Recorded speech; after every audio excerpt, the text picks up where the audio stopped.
जय हिंद, वंदे मातरम। आप देख रहे हैं ऐसा लाइव भारत, नए भारत का नया मीडिया, मेरे यानी शीतल राजपूत के साथ। भारत के पड़ोस में बवाल मचा हुआ है।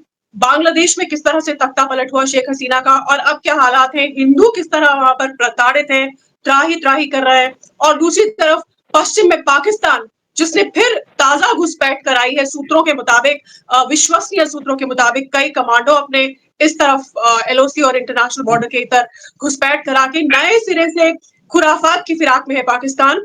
तो ये जो हालात बने हैं हमारे इर्द गिर्द, इस पर भारत के लिए चुनौतियां किस कदर बढ़ गई हैं, हमारी क्या रणनीति होनी चाहिए, इस पर बात करने के लिए मेरे साथ जुड़ गए हैं मेजर जनरल जीडी बख्शी, रक्षा विशेषज्ञ, जाने माने।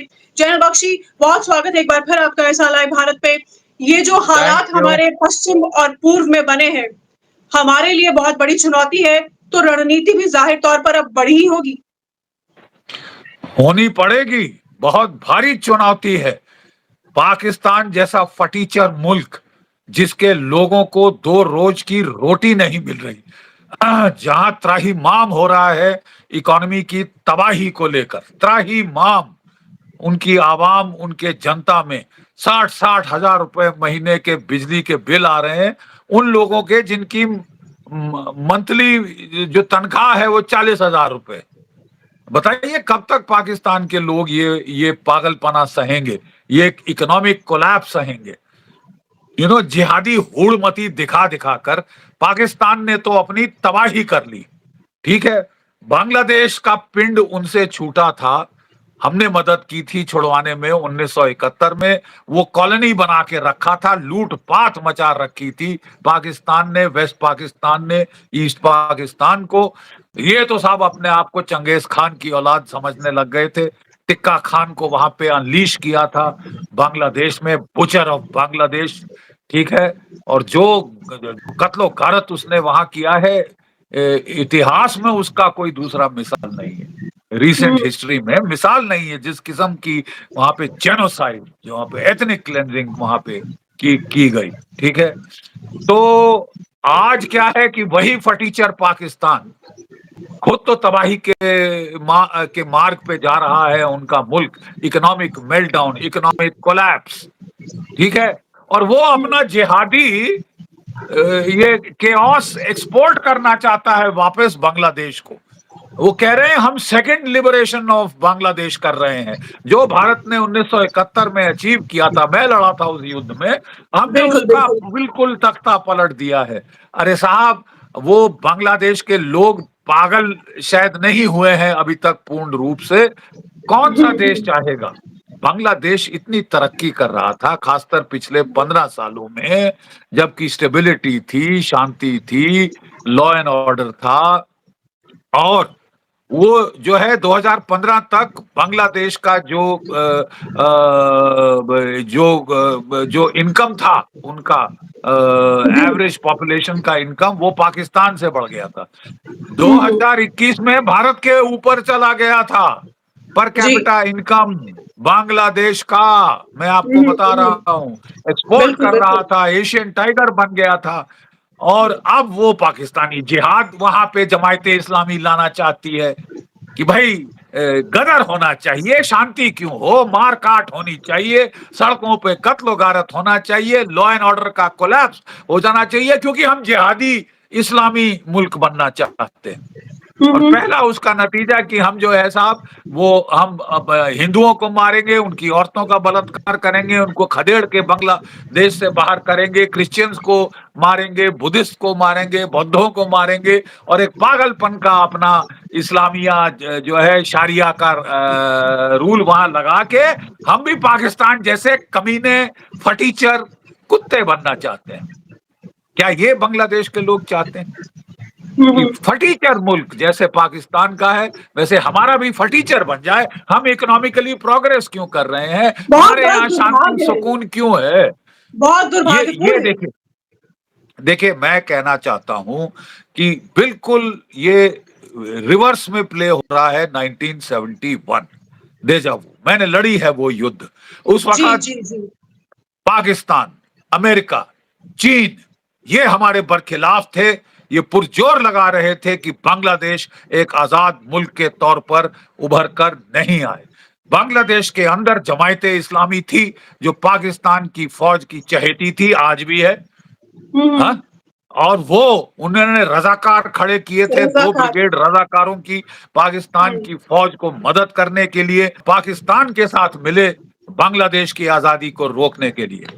बिल्कुल, लेकिन एक बार फिर वो वही रिप्ले हुआ सर, चाइना, अमेरिका, पाकिस्तान, ये तीनों बिल्कुल फिर वही सक्रिय हुए। समन्वय, बिल्कुल वही समीकरण हम एक बार फिर देख रहे हैं, जो कि बांग्लादेश की आजादी को सबस्यूम करना चाहता है।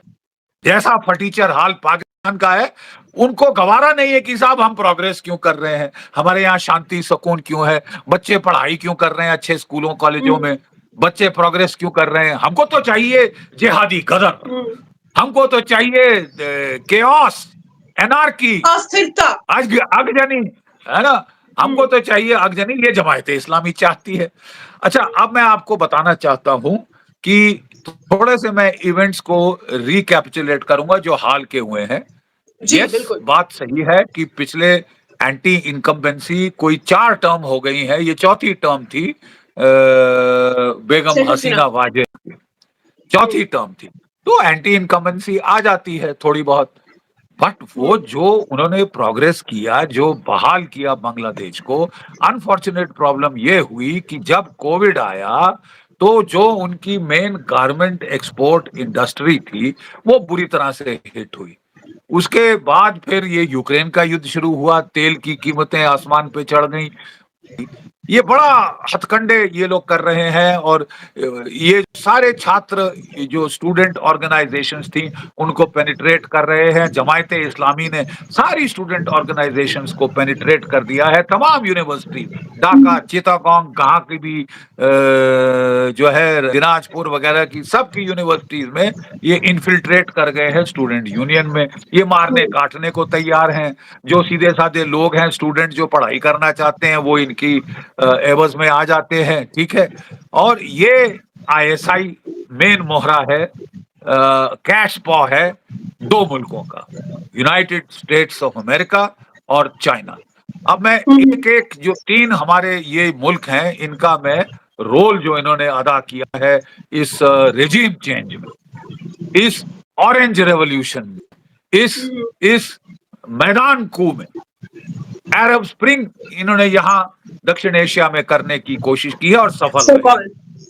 सफल रहे हैं। एक एक कू क्रिया, ये कोई डेमोक्रेटिक प्रक्रिया नहीं है साहब, ये कू है, एक डेमोक्रेटिकली इलेक्ट सरकार के बरखिलाफ। अगर बीएनपी की मेन जो है प्लेयर बिहाइंड द सीन्स इस बार यूनाइटेड स्टेट्स ऑफ अमेरिका है, जो कहता है कि वो भारत का बहुत घनिष्ठ मित्र है। बांग्लादेश का कू अमेरिका ने कराया है। वो जो बुड्ढे बाइडेन साहब बैठे हैं वॉशिंगटन में, जो ठीक सोच नहीं पाते, बोल नहीं पाते, चल नहीं पाते, गिरते लुढ़कते रहते हैं, वो जो अपनी क्या कहते हैं सिनाइल हो गए हैं, वो अब भारत के खिलाफ उन्होंने ऐलाने जंग कर दिया है तकरीबन। हमको कहा था साहब हम देंगे आपको हथियार, आप चीन से लड़ो मरो जैसे यूक्रेन मर रहा है। और हमने कहा साहब वो तो आप अपने पास रखिए, हम चीन से लड़ने में सक्षम हैं, लेकिन हमको आप अगर हथियार दे सकते हैं, टेक्नोलॉजी दे सकते हैं तो दीजिए, उसकी हमको जरूरत है।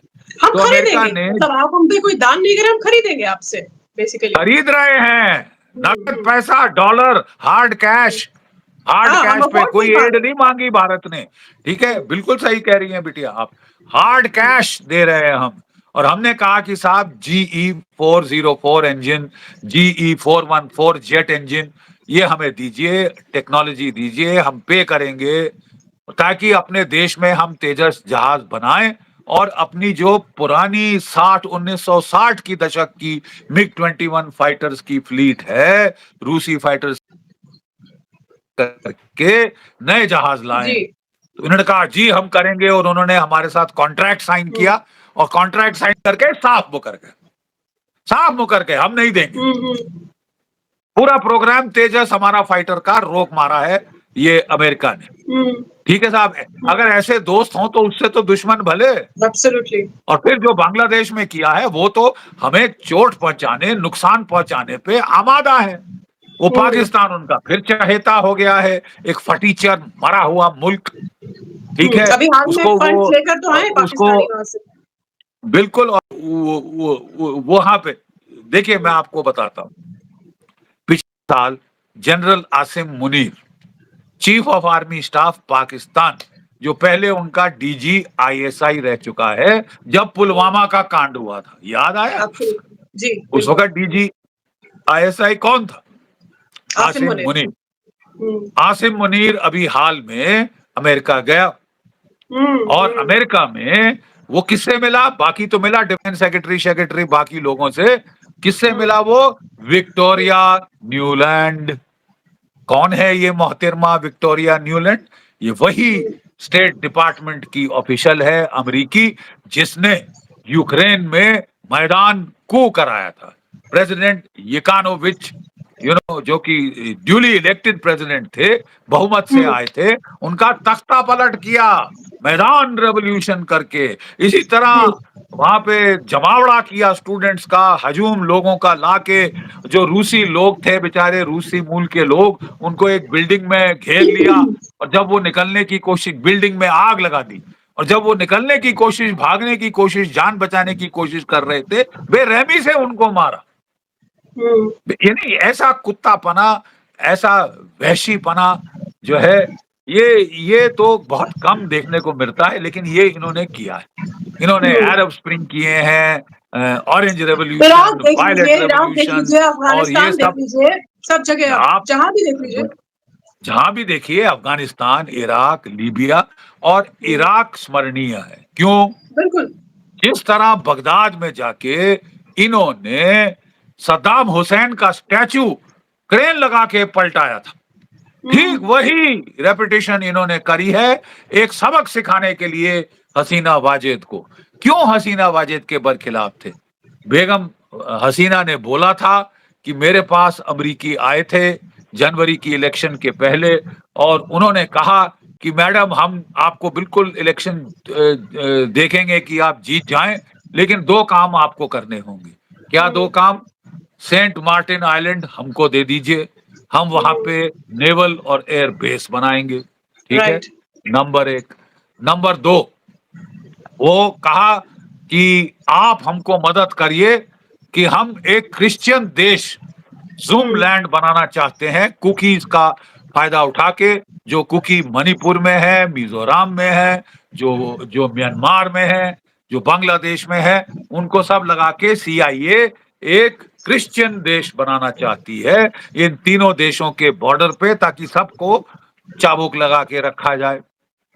उसने साफ मना कर दिया। उसने कहा, मैं प्राइम हम्म। मिनिस्टर रहूं ना रहूं, मैं अपने देश की सॉवरेनिटी से सौदा नहीं करूंगी। बिल्कुल सही किया उनके उन्होंने। देश तो नंबर थे, उन्होंने तो सीधा हम्म डायरेक्ट पंगा लिया था यूनाइटेड स्टेट्स ऑफ अमेरिका से। ठीक है, हम्म। और यूनाइटेड स्टेट्स अमेरिका ने अपना बदला लिया है। ठीक है, बिल्कुल। ये स्टूडेंट मूवमेंट वहां पे शुरू कराई है, और फिर हम्म इन स्टूडेंट ने बोला, हमें कौन चाहिए? कि भाई फौज नहीं चूज करेगी, हम चूज करेंगे हमें कौन चाहिए, और हमको चाहिए मोहम्मद यूनुस। जो अब अगेन कौन है? अमेरिका के बेस्ट के फेवरेट हैं, नोबेल विजेता। हाँ, बिल्कुल बिल्कुल। कौन है मोहम्मद यूनुस? अमेरिका के चहेते, नोबेल हम्म प्राइज विनर। ठीक है, अमेरिका हम्म। के पिच्छलग्गू। उन्होंने ग्रामीण बैंक एस्टैब्लिश करी थी। चलो, द सेविंग ग्रेसिस की कम से कम पढ़े लिखे सज्जन तो हैं, हाँ हाँ। होपफुली पढ़े लिखे हम्म सज्जन तो हैं, लेकिन हम्म 84 साल के हैं। क्या अब वो प्राइम मिनिस्टर की चीफ एडवाइजर, मतलब तकरीबन प्राइम मिनिस्टर का ओहदा उनको दे दिया गया है, हम्म। लेकिन क्या वो गदर केओस को रोक पाएंगे? वो जेनी इज सर आउट ये ऑफ द जो बॉटल। बिल्कुल उन्होंने ये कहा तो है इंटरिम गवर्नमेंट की बागडोर संभालने के बाद कि भाई जो माइनॉरिटीज हैं, हिंदू हैं, उनकी हम रक्षा करेंगे, ये हमारा एजेंडा नहीं है। लेकिन हिंदुओं पर लगातार वहां पर अत्याचार हो रहे हैं। कल तो इनफैक्ट बहुत से हिंदू लाखों की तादाद में पूरे बांग्लादेश में सड़क पर निकले भी थे। देखिए साहब, हिंदू बेचारे परेशान हैं, उनके मंदिर तोड़े जलाए जा रहे हैं, उनके घरों पे हमले हो रहे हैं, तोड़ फोड़ अगजनी हो रही है, उनकी औरतों का बलात्कार हो रहा है, उनके लोगों को मारा जा रहा है, और उनके और अवामी लीग के जो लोग हैं, उनकी लाशें मार कर पुलों से टांगी जा रही हैं, बिल्कुल, वो बिजली की तस्वीरें देखी तारों से हमने। टांगी उल्टी लटकाई जा रही हैं, एक वैशी पने का नंगा नाच वहां पे हो रहा है। एक एक एक केओस, एक जिसको बोलते हैं एनार्की की सिचुएशन वहां पे पैदा हो गई है। कल चीफ जस्टिस को बोला कि तू निकल जा, नहीं तो तेरे को हम कुर्सी से उतार के फेंकेंगे। ये तरीका है डेमोक्रेटिक है साहब? So called. डेमोक्रेसी है ना साहब, अमेरिका की डेमोक्रेसी है। तो जनरल और बख्शी, उद्देश्य अब कुशल बहुत है। अब आपको क्या आपका विश्लेषण है और आपको क्या लगता है कि भारत की क्या रणनीति होनी चाहिए? जैसा कि मैंने शुरू में भी हमने डिस्कस किया और कहा कि इस तरफ अब एक ऐसी रजीम आ गई है जो भारत के साथ, हालांकि हमारे प्रधानमंत्री ने, लेकिन माइनॉरिटीज को सुरक्षा मिलनी चाहिए, लेकिन हम ये जानते हैं कि वो शेख हसीना के साथ एक हमारा एक अलग कंफर्ट जोन, एक कंफर्ट लेवल था। अब उनके साथ हमारा एक सामंजस्य था। दूसरी तरफ पाकिस्तान से जो घुसपैठ की बात हो रही है, ताजा नॉर्थ और साउथ ऑफ पीर पंजाल, तो ये दोनों तरफ से जो अब हम घिरे हैं ताजा इस बवाल में, क्या आपको लगता है आने वाले दिनों, व्हाट डू यू फोरसी, क्या होना चाहिए भारत को? क्या रणनीति अख्तियार करनी चाहिए इस तरफ भी, उधर भी, इंटरनेशनली भी? देखिए वहां पे जैसे आपने बताया, मोहम्मद यूनुस साहब 84 साल के अमेरिका के चहेते, उनको वहां पावर में लाया गया है और पैराशूट किया गया है अमेरिका द्वारा ताकि वो अब वहां के प्रधानमंत्री बने। पहला बयान उनका ये था कि भारत को चूज करना पड़ेगा between Hasina Wazed and Bangladesh. आपको चुनना पड़ेगा, या हसीना वाजेद या बांग्लादेश, यानी मलकियत बांग्लादेश की अब इनको सौंप दी गई है। ठीक है, नंबर एक। इलेक्ट नहीं हुए हैं ये बाय द वे। 2009 में जनरल मोइनुद्दीन साहब आए थे, जब इसी तरह की ट्रांजिशन सरकार थी, तो तब भी उन्होंने बुलाया था। वो कहते हैं बैटल ऑफ द बेगम से, खालिदा जिया और हसीना वाजेद से हम परेशान हो गए साहब बांग्लादेश में। हम चाहते हैं कि कोई नया निजाम आए। तो उन्होंने मोहम्मद यूनुस को बुलाया था और बोला था आप एक नई पॉलिटिकल पार्टी बनाइए साहब, ताकि आप आके इलेक्शन जीते, आप लोगों के चहेते, अमेरिका के चहेते, और आप यहाँ के प्रधानमंत्री बने। तो उन्होंने पार्टी बनाई, उसका कख हुआ नहीं, तो वो वापस चल दिए। ठीक है, अब वो फिर आए हैं अमेरिका की गन्स के ऊपर राइड करते। पैराशूट किया है अमेरिका ने उनको वहां पे वहां की सत्ता संभालने के लिए। और पहला वो कहते हैं कि भारत को चूज करना पड़ेगा वगैरह वगैरह, कि हमको दूसरी आजादी मिली है। हाँ, आजादी मिली है अपनी बर्बादी के लिए, क्योंकि आप इकोनॉमिकली अच्छा कर रहे थे और आपको बुरा लग रहा था। आपके जिहादी इस्लामी कह रहे थे देखो हमारा इस्लामी ब्रदर पाकिस्तान आप कितना अस्तित्व में ही गदर है, नहीं आते, सुंदर गदर है आप वहां। अस्तित्व तो में ही नहीं आते अगर भारत 1971 में इंटरफेयर नहीं करता, आपकी मदद नहीं करता, एक अलग मुल्क ही नहीं सॉरी, होते आप।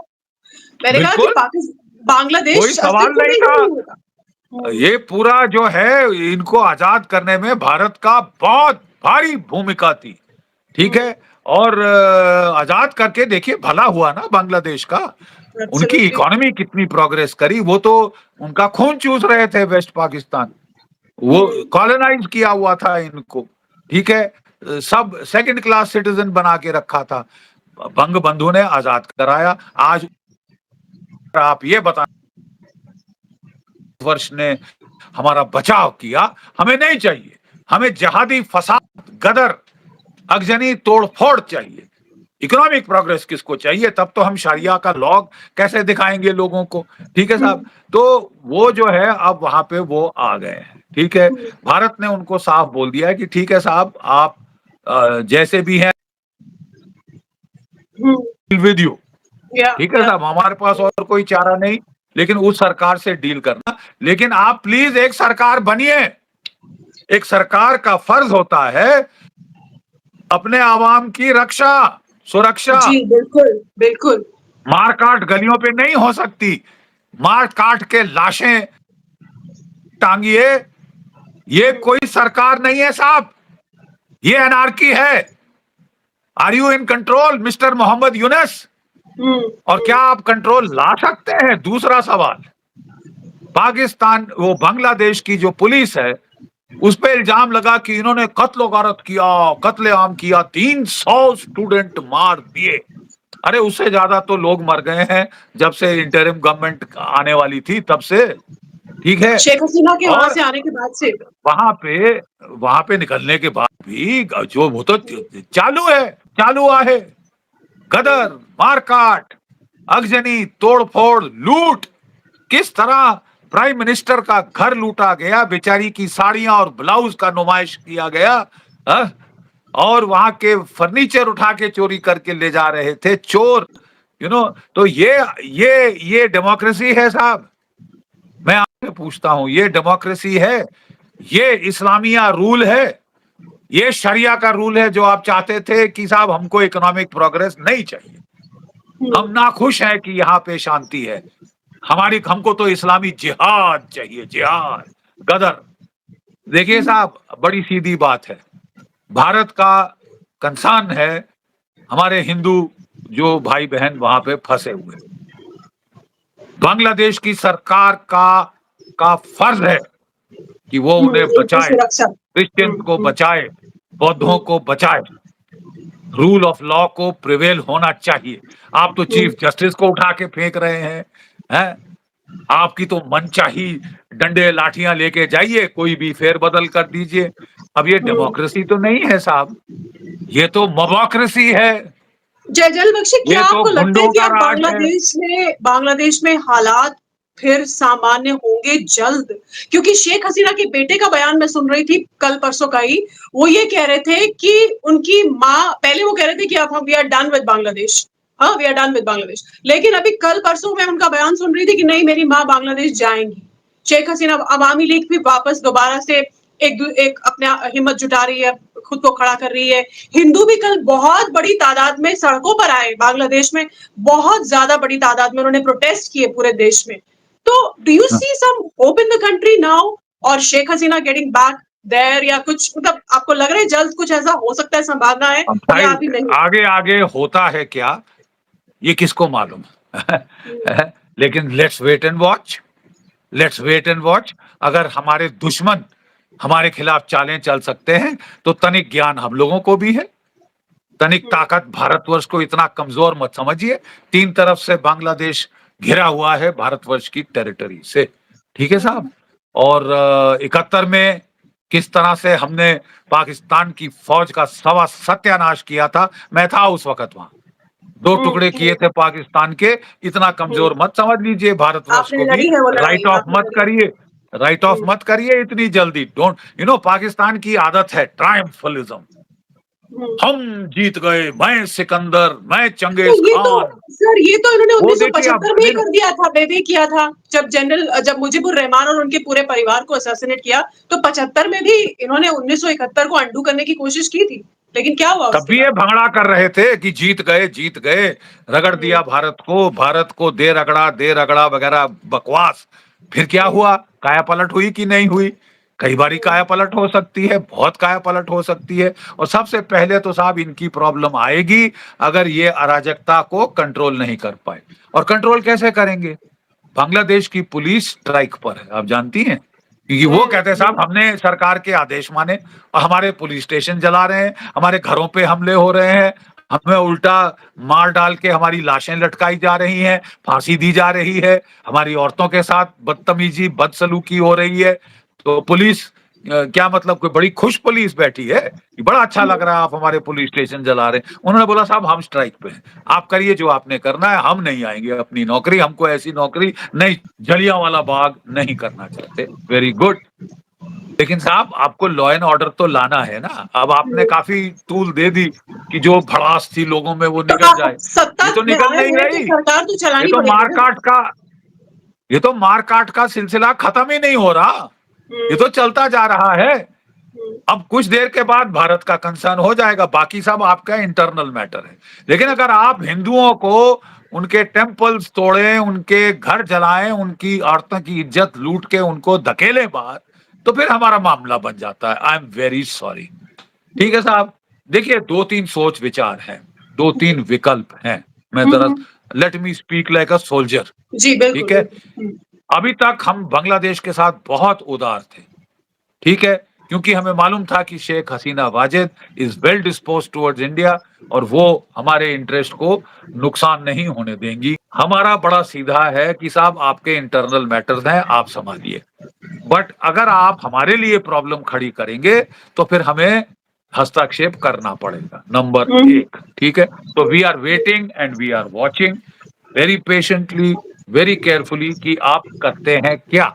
मोहम्मद यूनुस साहब क्या गुल खिलाते हैं, हम्म, क्या कंट्रोल लाते हैं, कब तक लाएंगे कंट्रोल। ये तो स्टूडेंट्स को अब वो पूरी छूट मिल गई, हमें असली ताकत, हम बनाएंगे चीफ जस्टिस, हम बनाएंगे प्राइम मिनिस्टर, हम लूट करेंगे, हम बात करेंगे, कौन हमें रोक सकता है। पुलिस तो स्ट्राइक पे चली गई, बांग्लादेश की फौज फूल बांट रही है। ठीक है? तो कौन रोकेगा ये अगजनी, कौन रोकेगा ये केओस। और अगर ये बढ़ता गया तो भारत के सिक्योरिटी थ्रेट बढ़ती हैं, यहाँ पे हम्म। इन्फिल्ट्रेशन होगी, यहाँ बॉर्डर पे पर भी हिंदुओं तो को लाना अभी भी पड़ेगा। बहुत से लोग सो वहां पर एक खड़े हैं सोच ये है कि बॉर्डर्स साहब पर। हम वेट करें, और जब लोग इनसे परेशान हो जाएंगे, इनकी अगजनी, इनके केओस, इनके ये, तो जो इलेक्शन 3 महीने के बाद आ रही है उसमें ऑटोमेटिकली फर्क पड़ जाए। और हम्म, कोई free and fair election Awami league के बगैर नहीं हो सकती, कि हम हम्म। उसको आने ही नहीं देंगे तो साहब फिर फ्री एंड फेयर इलेक्शन नहीं है खालिद जिसकी हंसिया, आप बखान कर रहे खालिद तो, हैं। लेकिन अब उनके बेटे ने हसीना कल ये वजह बोल के कि हम अभी बाहर नहीं हुए, आउट नहीं हुए, मेरी माँ जाएंगी वापस देश में। तो इससे लग रहा है कि वो फिर से हिम्मत जुटा रही हैं कि नहीं, I have to go back. क्यों नहीं, वो पहले भी हिम्मत जुटा के वापस गई, जब हाँ, उनके माँ बाप फैमिली पूरी को मार डाला गया था, तब भी तो वो हम्म, बेचारी हिम्मत करके वापस गई थी। दाद दो हाँ, उस लेडी को, दाद दो हम्म, उस महिला को। वो फिर भी बिल्कुल। हिम्मत कितनी उसने दिखाई कि सारे माँ परिवार बाप को को मार खत्म कर डाला, दिया है, एक एक भाई बहन को मार डाला, बच्चों को सबको, मार डाला, चाचा 10 साल के भाई बच्चे को बहन भी कोई मार नहीं डाला बचा। है। जस्ट और वो दीज टू फिर भी वापस सिस्टर्स। गई थी, तो वो फिर भी वापस जा सकती है। आई मीन कल किसने देखा, कल किसने देखा। ठीक है?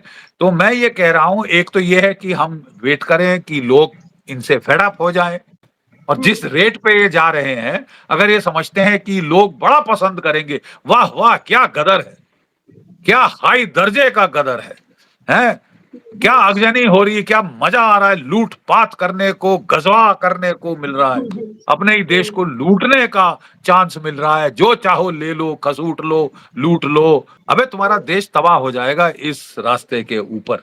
ठीक है? तबाह हो जाएगा ये मुल्क, और खुद ही लोग परेशान होकर दूसरी विकल्प ढूंढेंगे। तो एक तो है कि हम उनका इंतजार करें। एक और भी विचारधारा है भारतवर्ष में। ठीक है यार, ये लोग खसमानू खाना चाहते हैं, तो जैसे एक पंजाबी में कहते हैं ना, खसमानू खाओ, जाओ मरो, जाओ मरो। ठीक है? दुश्मनी है तो दुश्मनी ही सही। और अगर आप हमारे हिंदू यहां से निकालते हो, तो हमको फिर लैंड चाहिए उनको रीसेटल करने के लिए। और सिलीगुड़ी कॉरिडोर के साथ आपने देखा, वो जो रामपुर का ऐसे एक एग्जैक्टली। स्क्वायर निकलता है, वो हम ले लेंगे।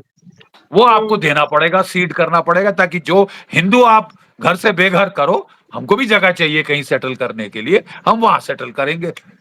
और अगर वहां की फौज समझती है कि वो लड़ लेगी भारतवर्ष से, तो साहब फिर जरा आजमा के देख लीजिए, पाकिस्तान की फौज के तो जो हाल हुए थे, 93,000 कैदी ऐसे ऐसे थे हाथ खड़े करके। हाँ? आपने तो देखा है, आप तो उस जंग में थे। चश्मदीन गवाह हैं ये आंखें। ठीक है? हम्म, वो पाकिस्तान की तबाही का मंजर, पाकिस्तान को चुलबुली करने की बहुत आदत है, उंगल देने की बहुत आदत है। उनकी उंगली तोड़ दी जा सकती है। थोड़ी गई थी। पाकिस्तान तोड़ी गई है पहले, और फिर तोड़ी हम्म, जाएगी। ठीक हम्म, है? अगर पाकिस्तान समझता है कि वो जम्मू के अंदर गदर कर सकता है, टेररिज्म फिर जला सकता है, वो अभी उसी पंजाब पर में सुनने आ रही टेररिज्म थी की, कि वहां से उन्होंने कमांडो घुसपैठ कराने की कोशिश की, एलओसी पे वो इस पर वो मैं चलते डॉक्टर चलते आपका। डॉक्टर अमजद मिर्जा ने बयान दिया था कि कोई 600 पाकिस्तानी एसएसजी के कमांडो ये रजौरी, पुंछ, रियासी, कठुआ, डोडा के इलाके में आ गए हैं, और पीर पंजाल के नॉर्थ ये कुछ कुपवाड़ा और उड़ी में आए हैं। और उनका एक लेफ्टिनेंट कर्नल जंजुआ है एसएसजी का, जो कुछ 15-20 दिन पहले भारत के अंदर आके ये ऑपरेशन कंट्रोल कर रहा है, स्लीपर सेल को फिर से रीएक्टिवेट कर रहा है। और जनरल आदिल रहमानी, वो जो है, वो मुजफ्फराबाद में 2 एसएसजी बटालियंस के साथ वहां पे बैठा ऑपरेशन डायरेक्ट कर रहा है। अगले दिन इस खबर आने के बाद आदिल रहमानी को वहां से सैक कर दिया गया। देखिए ये तब होता है जबकि ऑपरेशनल सिक्योरिटी लीक हो जाए, एक बहुत ही इंपॉर्टेंट ऑपरेशन की, इससे बड़ा जुर्म फौज में कोई नहीं। अगर आप ऑपरेशनल सिक्योरिटी लीक कर दें तो you are commander is responsible, और उसने एक प्राइस पे करी। इससे हमें शक होता है, ये जो एकदम से चेंज ऑफ कमांड हुआ है, इससे शक होता है कि शायद मिर्जा की बातों में तनिक सत्य है।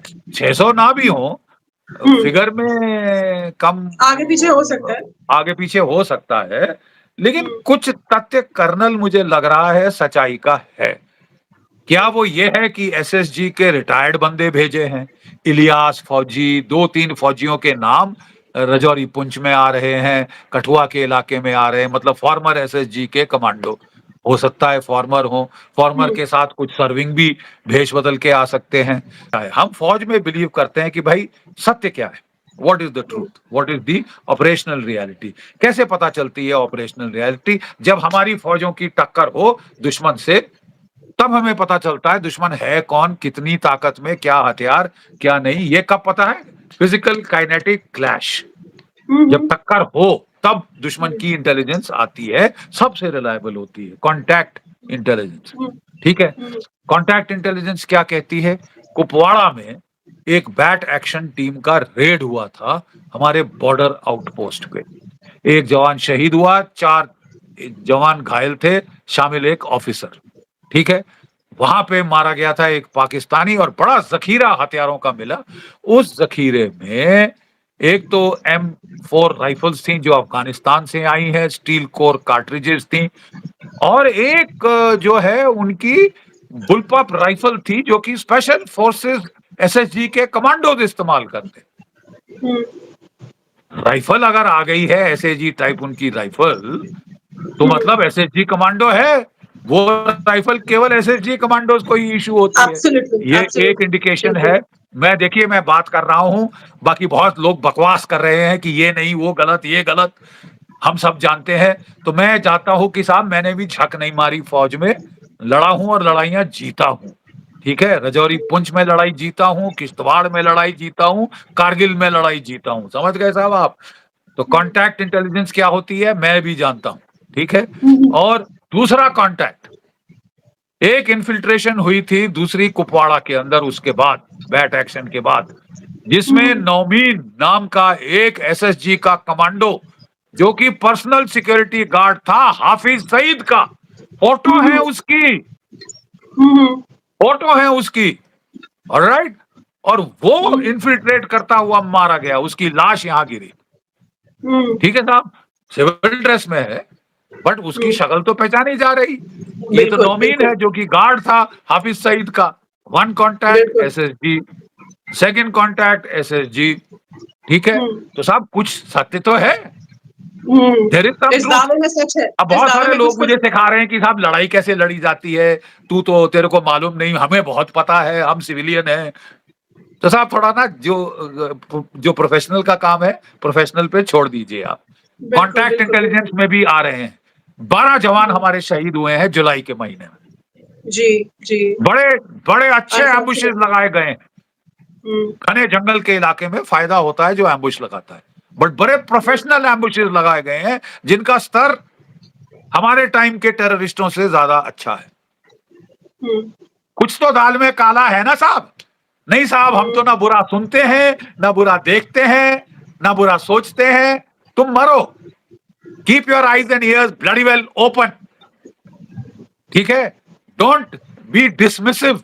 इंटेलिजेंस सब जगह से आती है, उसको पीस टुगेदर करना पड़ता है, एनालाइज करना पड़ता है, उसको ऑथेंटिकेट करना पड़ता है, तो वो सब करिए।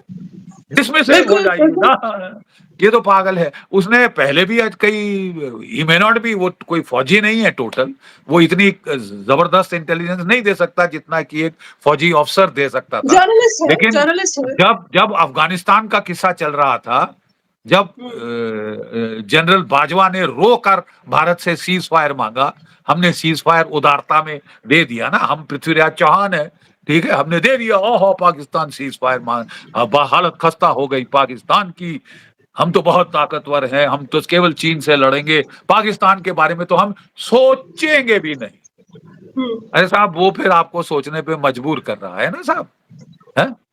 मैं आपको बता रहा हूं कि उस वक्त उसने सीज फायर मांगा और सारी फौजें ईस्टर्न फ्रंट से ले जाके अफगानिस्तान ले जाया। काबुल में उसने तख्ते पे बिठाया तालिबान को और बड़ा खुश होके नाच रहे थे हैवानियत का कि जीत गए फतेह भंगड़ा। अब उनको लेने के देने पड़ गए। लेकिन तालिबान उस उन्हीं की टाइम जान का पे प्यासा है। नहीं नहीं, एक मिनट, एक टाइम, उस टाइम पे बेटा पाकिस्तान की 3 एसएसजी कमांडो बटालियंस अफगानिस्तान में भेजी गई थी, जिन्होंने नॉर्दर्न अलायंस को हराया, शिकस्त दी। हम्म, कि पाकिस्तान कभी इस्तेमाल नहीं करता एसएसजी का, give me a break, give me a break. ये जरूर है कि अगर पाकिस्तान एसएसजी का इस्तेमाल कर रहा है हमारे पर खिलाफ, it is an act of war. We should look for confirmation of this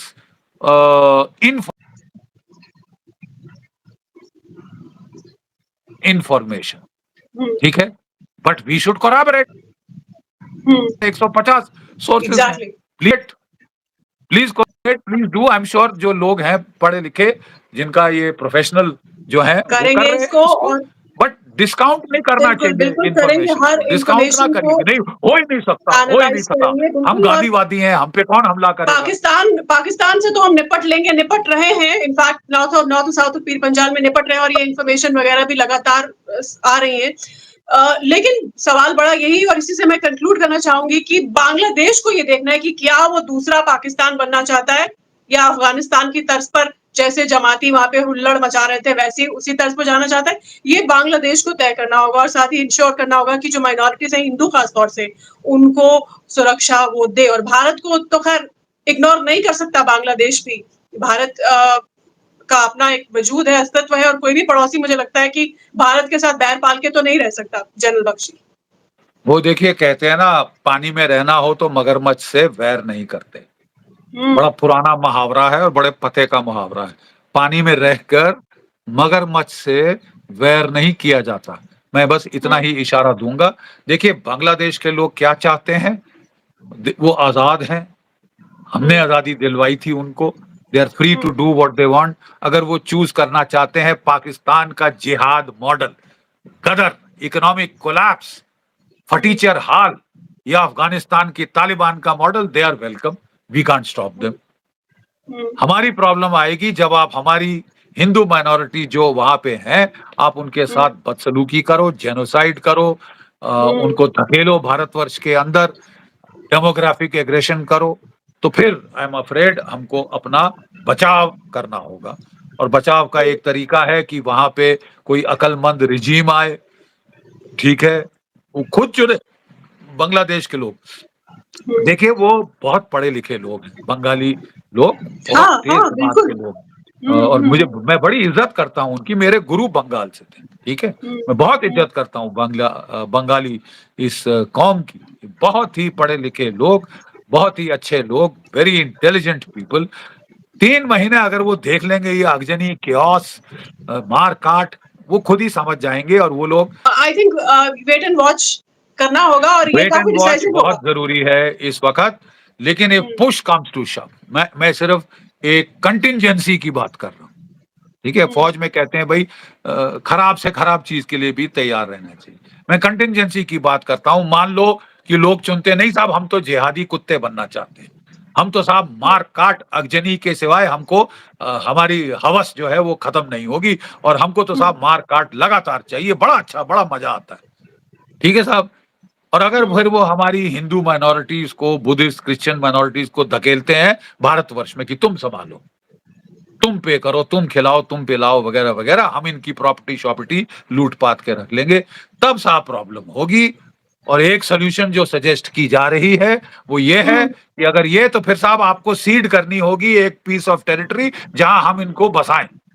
हमारा हम्म, भारतवर्ष की पॉपुलेशन इतनी ज्यादा है कि हम्म। हमारे पास जगह नहीं है इनको रखने के एब्सोल्युटली, लिए। बिल्कुल नहीं, तो वो जो बिल्कुल नहीं, नॉर्दर्न बिल्कुल नहीं। क्वाड्रेंट रामपुर का है वो सारा आपको सीड करना होगा। नहीं सीड करोगे तो हमको लेना भी आता है, ठीक है हम्म, साहब। हमारी सिलीगुड़ी कॉरिडोर भी चौड़ी हो जाएगी। ये तो, हम्म, आप अगर लड़ना ही चाहते हैं, आप लड़ाई पे आमादा हैं, आपको दोस्ती पसंद नहीं, भारत से दुश्मनी चाहिए, तो ठीक है साहब, फिर हम भी पूरी दुश्मनी निभाएंगे। It may be better for both of us कि भाई असलियत पे आ जाए कि आप इतना कुछ किया आपके लिए, इतने बेगैरत लोग, इतने मतलब अनग्रेटफुल, अनग्रेटफुल। ठीक है, तो फिर साहब फिर तो हो जाए ना दो दो हाथ। देखें कितने बड़े सूरमा है आप भी। जी निहत्थों को जी। मारना तो बड़ा आसान है ना। जो तस्वीरें हम ढाका की सड़कों पे हमने कल देखी है, जिससे लाखों की तादाद में जो हिंदू निकल कर आए हैं, वो डर नहीं रहे हैं, वो निकल कर आए हैं सड़कों पर कि हम ये नहीं सहेंगे। तो जाहिर तौर पर आने वाले दिन काफी डिसाइसिव होंगे, काफी दिलचस्प We'll होंगे have to wait and हालात। watch. We have to wait and In watch. sum, बहुत we will have to धन्यवाद। wait and watch how the situation goes and act accordingly. जय एज पर हिंद, आर जय आर भारत। Interest also. जी, जय हिंद सर, धन्यवाद हमसे बात करने के लिए।